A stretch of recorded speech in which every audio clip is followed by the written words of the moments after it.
O livro de Juízes. Lembre-se, depois que Josué levou as tribos de Israel para a terra prometida, ele os chamou para serem fiéis à aliança com Deus, obedecendo os mandamentos da Torá. E se eles fizessem isso, mostrarão a todas as outras nações como Deus é. Assim, o livro de Juízes começa com a morte de Josué e, basicamente, conta a história do fracasso total de Israel. O nome do livro vem do tipo de líderes que Israel teve nesse período. Antes de terem reis, todas as tribos estavam sendo governadas por esses juízes. Não pense em um tribunal. Esses eram líderes político-militares regionais, mais parecidos com chefes tribais. E, um aviso importante, o livro de Juízes é muito perturbador e violento. Ele conta a história trágica da corrupção moral de Israel, da sua má liderança e basicamente como eles não são muito diferentes do que os cananeus. Mas essa história triste também pretende gerar esperança para o futuro. E você pode ver isso na maneira como o livro foi projetado. Há uma grande introdução que prepara o terreno para o fracasso de Israel, já que eles não expulsam os cananeus remanescentes. Em seguida, a grande seção principal do livro tem histórias sobre a corrupção crescente dos juízes de Israel. E a progressão aqui mostra como os líderes de Israel vão de muito bons a regulares e de ruim a piores. A seção final é realmente perturbadora e mostra a corrupção do povo de Israel como um todo. Então, vamos nos aprofundar e explorar cada parte um pouco mais. A sessão de abertura começa com as tribos de Israel em seus territórios na Terra Prometida. E quando Josué derrotou algumas das cidades cananeias principais, ainda havia muita terra a ser tomada e muitos cananeus vivendo nessas áreas. E assim, o capítulo 1 apresenta uma longa lista de grupos e cidades cananeias que Israel não conseguiu expulsar da terra. Lembre-se, todo o objetivo de expulsar os cananeus era evitar sua corrupção moral e a sua maneira de adorar os deuses através do sacrifício infantil. Deus havia chamado Israel para ser um povo santo, e isso não acontece. O capítulo 2 descreve como Israel tomou o lado dos cananeus e adotou todas as suas práticas culturais e religiosas. E é bem aqui que a história para. Durante quase um capítulo inteiro, o narrador nos dá uma visão geral de tudo o que está prestes a acontecer no resto do livro. Essa parte da história de Israel, diz o narrador, foi uma série de ciclos se movendo como uma espiral para baixo. Assim, Israel tornava-se como os cananeus e assim pecariam contra Deus. Deus permitiria que eles fossem conquistados e oprimidos pelos cananeus. E por fim, os israelitas veriam o erro de suas escolhas e se arrependeriam. Então, Deus levantaria um libertador, um juiz dentre Israel, que derrotaria o inimigo e traria uma era de paz. Mas, finalmente, Israel pecaria novamente e começaria tudo de novo. Esse ciclo fornece o conceito literário e o fluxo para a próxima seção principal do livro. Ele se repete para cada um dos 6 juízes principais cujas histórias são contadas aqui. As histórias dos 3 primeiros juízes, Otniel, Eude e Débora, são aventuras épicas, mas são também histórias extremamente sangrentas. Ou os próprios juízes, ou as pessoas que ajudam os juízes derrotam seus inimigos e libertam o povo de Israel. As histórias sobre os próximos 3 juízes são mais longas e se concentram nas falhas de caráter dos juízes, que ficam cada vez piores. Gideão começa muito bem.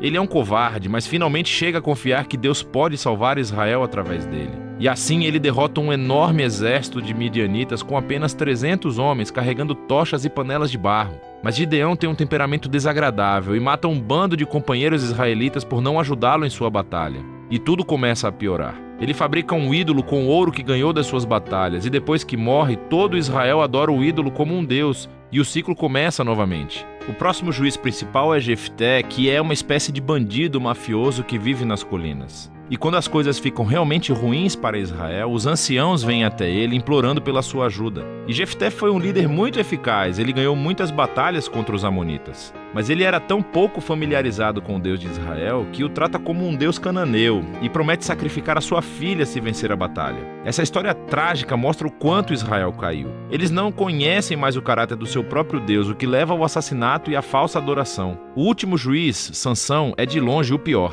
Sua vida começa cheia de promessas, mas ele não tem consideração pelo Deus de Israel. Ele era promíscuo, violento e arrogante. Ele obteve vitórias brutalmente estratégicas sobre os filisteus, mas apenas à custa da sua própria integridade. E a sua vida termina em uma corrida violenta de assassinato em massa. Agora, uma nota rápida aqui. Você notará um tema repetido na seção principal do livro. Em momentos-chave, o Espírito de Deus capacitará cada um desses juízes a realizar grandes atos de libertação. O fato de que Deus usa essas pessoas completamente errôneas não significa que ele endossa todas ou até mesmo qualquer uma de suas decisões. Deus está comprometido comprometido primeiramente a salvar seu povo, mas tudo que ele tem são esses líderes corruptos e por isso trabalha com eles. Essa sessão inteira é projetada para mostrar o quão ruim as coisas ficam. Você não consegue nem diferenciar os israelitas dos cananeus. E estamos falando apenas dos líderes. A sessão final mostra Israel como um todo chegando ao fundo do poço. Há duas histórias trágicas aqui e elas não são para os fracos de coração.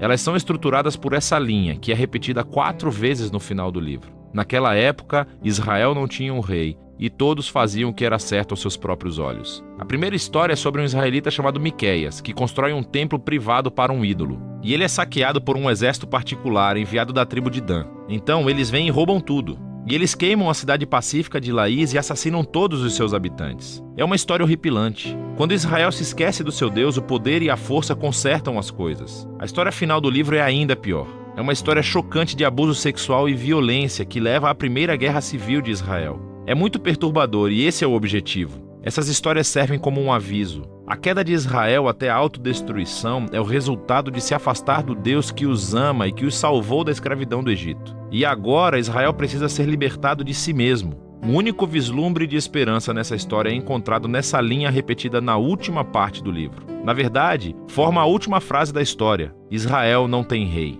E assim, o palco está montado para que os seguintes livros contem as origens da família do rei Davi, o livro de Ruth, e também as origens do próprio reinado de Israel, o livro de 1 Samuel. Mas a história dos juízes tem valor como uma tragédia. É uma explicação séria da condição humana e eventualmente mostra a necessidade da graça de Deus para enviar um rei que resgatará o seu povo. E esse é o livro de Juízes.